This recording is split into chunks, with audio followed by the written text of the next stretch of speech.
This is a clip from a recent episode of the Keep Off the Grass LiveCast.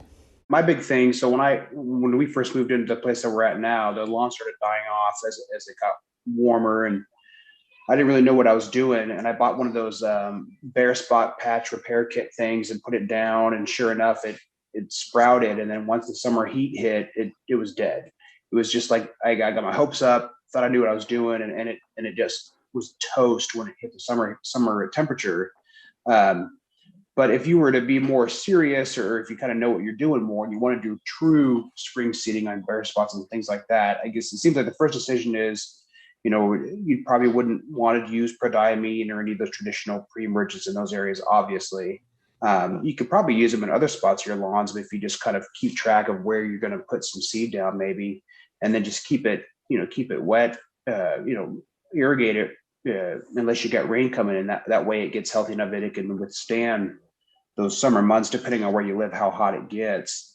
I think for me, unless your lawn is just really bad, and it just pisses you off every time you're mowing your dirt, I would be like, get some quality seed and hit it hard in the fall, make it last. Because like Brent was saying, if we're going to spend $100 or so, on a 50-pound bag of seed, or more, depending on what kind of yard you're working with, I want all of that to germinate as best it can. I want it to be under like the best conditions. I would just get so frustrated if I spent some money on some quality seed and it all died off. I would just be kicking myself. But if it's not that bad, get yourself through the summertime and just have a blast in the fall with a fun fall project, maybe.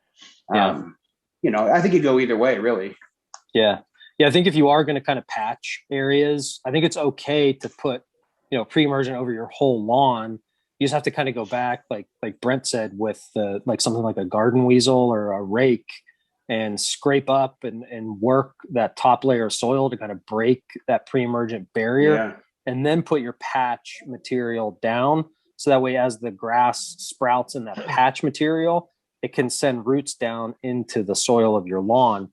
Because, something could happen if you don't do that, where, you get that grass that sprouts inside the compost or whatever kind of planting medium is in those patch kits, like the Turfmend or, like the Scott's patch, what do they call it? Patchmaster or whatever they call it.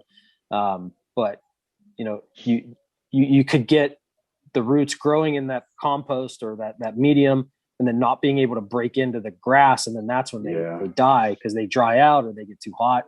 So you definitely got to break up. And I'll give another hot tip. I don't know if Olee got the sound effect, but I'm going to recommend everybody needs a garden weasel. I'm going to say that's the MVP underrated lawn tool is one of those garden weasels. Yeah. Thanks for watching.